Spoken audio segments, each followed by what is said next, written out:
Bonjour à tous. Australie, elle n'était bonne à rien, je devais la tuer. Explication dans cette vidéo. Maman, j'ai besoin d'argent, je suis en galère. C'est un inquiétant message que vient de recevoir Jennifer Collier en cette fin de matinée du 31 août 2019. D'ordinaire, sa fille l'appelle directement ou lui envoie un texto, elle n'utilise pas la messagerie de Facebook. Et elle joint encore moins un RIB à son envoi pour obtenir un virement immédiat. Mais il est vrai que depuis quelque temps, Danielle n'est plus la même. Elle a sombré dans la drogue. Cela fait près de 3 semaines que Jennifer n'avait plus aucune nouvelle d'elle. Elle tente de l'appeler, mais tombe directement sur sa messagerie.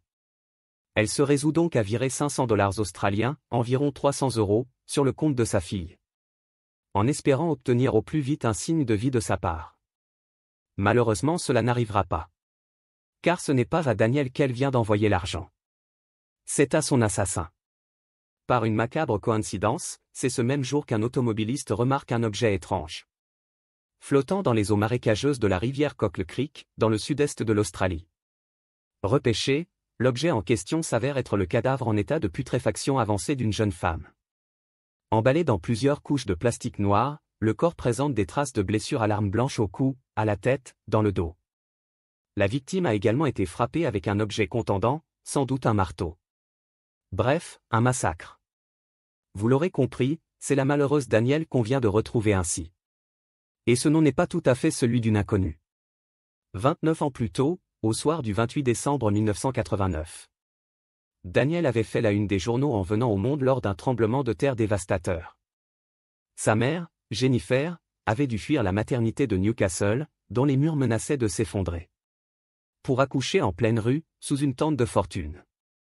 Cette naissance quasi miraculeuse avait ému tout le pays.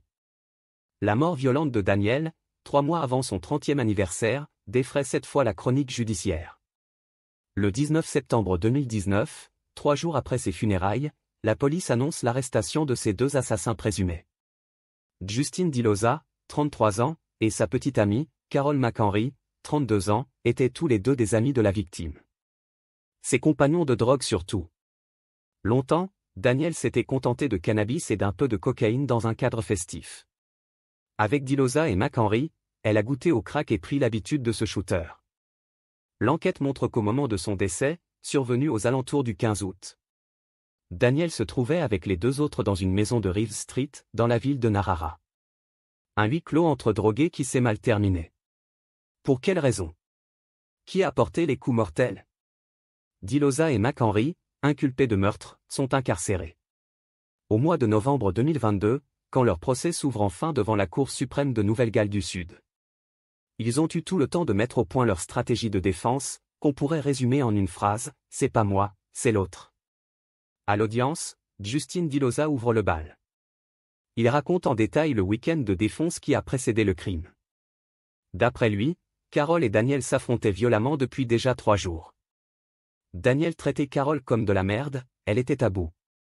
Le 16 août, la tension monte encore d'un cran lorsque le trio se trouve à court de crack. Las des cris et des insultes entre les 2 filles, Diloza décide, ce soir-là, d'aller dormir seul dans son van, garé devant la maison.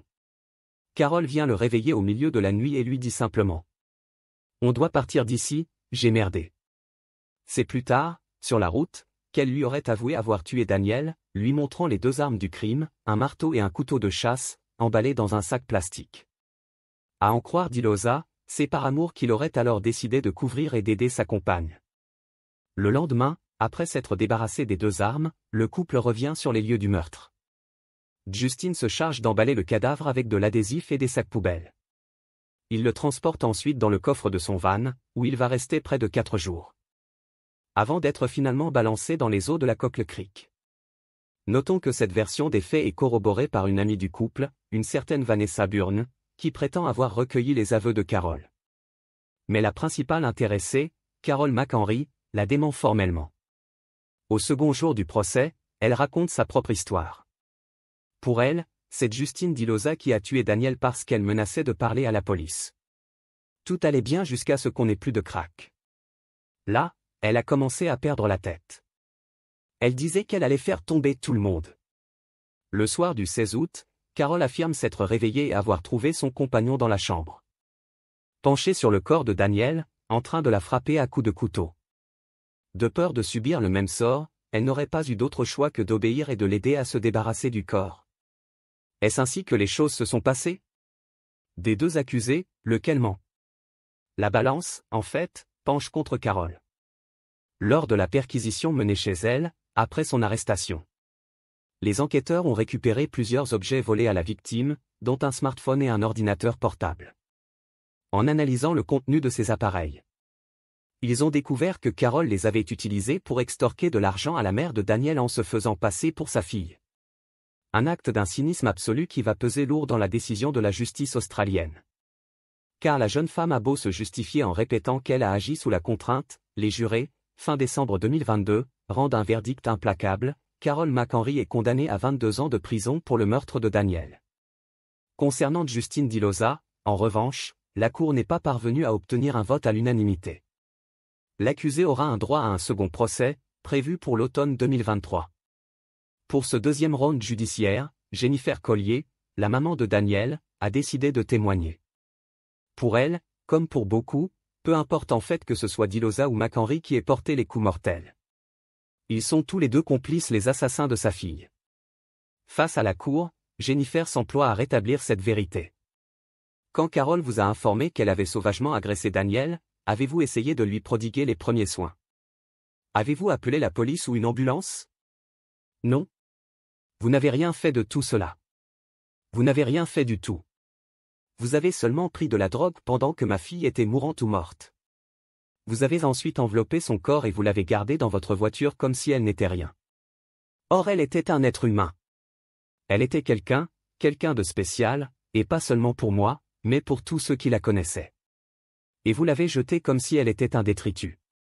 Vous me dégoûtez. Hélas, ce vibrant réquisitoire ne portera pas ses fruits.